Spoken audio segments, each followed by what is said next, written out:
वाह! मेहदी मंसूर अल गद्दाफी, एक साधारण सा शख्स जिसके दिल में हज का सपना सालों से धधक रहा था। आमिर कोई बद्धा आदमी नहीं था, न कोई मालदार जमींदार, न कोई बद्धा ओहदेदार, बस एक सच्चा दिल, आंखों में चमक और अल्लाह पर अटूट यकीन। बचपन से ही उसने अपने गांव के बुजुर्गों से हज की कहानियां सुनी थी।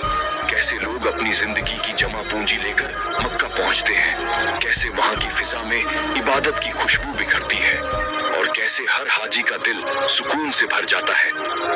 आमिर ने भी ठान लिया था कि एक दिन वो भी इहराम बांधकर काबा की तवाफ करेगा।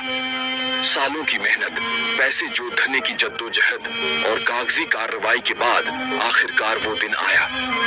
आमिर ने अपने गांव वालों से दुआएं ली, परिवार ने उसे विदा किया और वो उत्साह से भरा हवाई अड्डे की ओर चल पड़ा। उसका दिल जोर जोर से धड़क रहा था, जैसे कह रहा हो, बस अब मक्का दूर नहीं। हवाई अड्डे पर हज यात्रियों की भीड़ थी। सफेद इहराम में लिपटे लोग दुआएं पढ़ते अपने सामान के साथ कतारों में खड़े।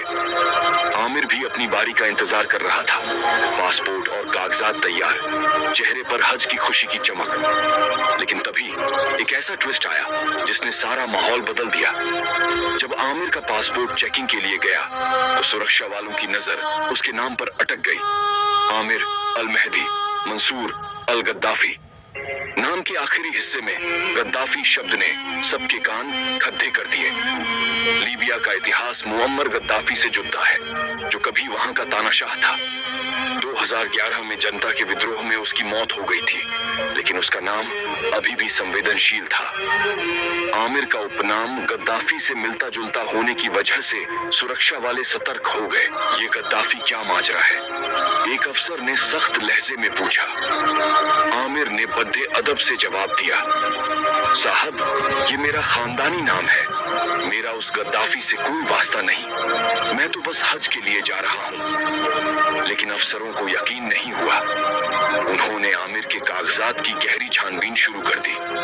सवाल दर सवाल, परिवार, बैकग्राउंड, हज का मकसद। समय टिक टिक बीतता गया और आमिर का दिल बेचैन। उड़ान का वक्त पास आ रहा था, लेकिन जांच खत्म होने का नाम ही नहीं ले रही थी।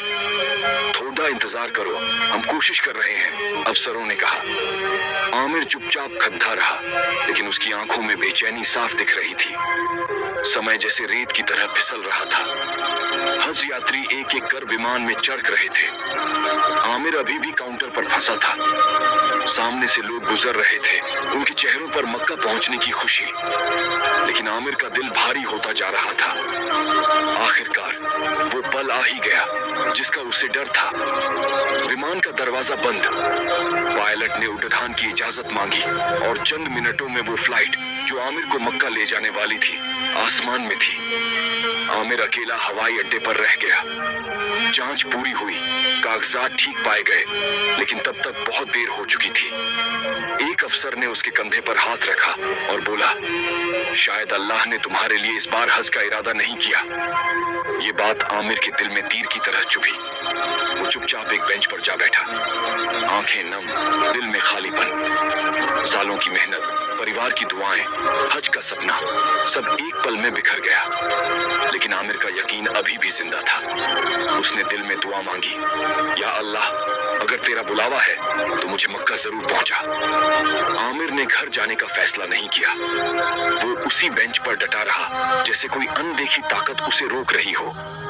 तभी हवाई अड्डे पर हलचल मची। एक ऐलान हुआ जिसने सबको चौंका दिया।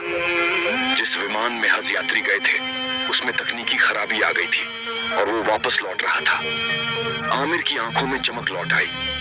क्या ये अल्लाह का इशारा था? क्या उसका सपना अभी भी पूरा हो सकता था? विमान रनवे पर उतरा, मरम्मत शुरू हुई, लेकिन नियमों के चलते पायलट ने दरवाजा खोलने से मना कर दिया। खराबी छोटी थी, यात्रियों को उतारने की जरूरत नहीं थी। आमिर ने अफसरों से गुहार लगाई, लेकिन जवाब वही, नियमों का हवाला। शायद तुम्हारा नाम इस फ्लाइट में नहीं लिखा, एक अफसर ने कहा।